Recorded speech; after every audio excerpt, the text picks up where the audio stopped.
It does come with batteries. Fantastic. It does. Scan QR code for mobile apps, instructions, and tips. So here, since I know you don't have your phone on you. All right, America.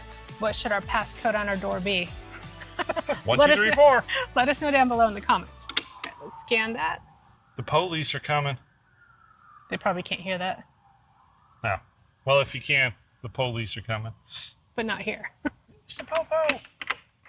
All right, Mr. Yearling. iOS app. There you go. There's some screws. All right. So teeny tiny screws. Double click to install. So now that we're going into the lock, whoa, allow while using app, allow proximity. Sure, you can send Don't us track.